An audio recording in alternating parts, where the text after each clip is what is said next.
नमस्कार, मी गुणाजी चाकोते महालिंगी इथून हिंगोली जिल्हा या ठिकाणाहून आलेला आहे। मागील 2-3 दिवसापासून या अंतर्गत भारत जोडो संस्कार छावणी 2026 या शिबिरामध्ये मी या ठिकाणी सहभागी झालो।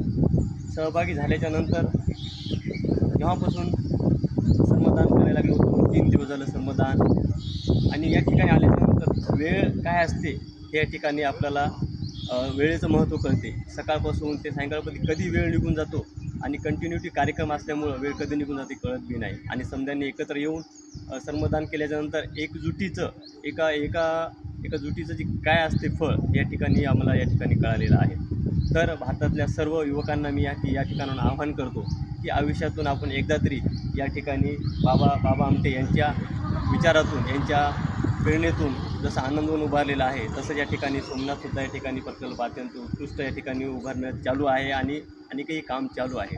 तरी आपण येऊन आपल्या हाताने या ठिकाणी श्रमदान करावं, जेणेकरून बाबा आमटे यांनी कुष्ठरोगासाठी जे काम केलेलं आहे त्या कामाला आपलं फुलाची पाकळी म्हणून या ठिकाणी आपलं एक थोडं श्रेय या ठिकाणी आपणही घ्यायला पाहिजे।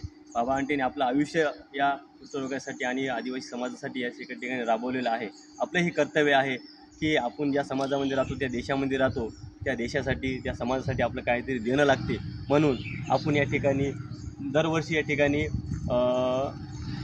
15 मे ते 21 मे या कालखंडामध्ये या ठिकाणी शिबिर असते। तरी सर्व तरुणांना माझी विनंती आहे की आपण पुढच्या वर्षी व भविष्यात जसं आपल्याला वेळ भेटेल त्या वेळ प्रसंगी येऊन या ठिकाणी आपण सहभागी व्हावं, या ठिकाणी मी या व्हिडिओच्या माध्यमातून आपल्याला आवाहन करतो आणि थांबतो। जय हिंद, जय महाराष्ट्र।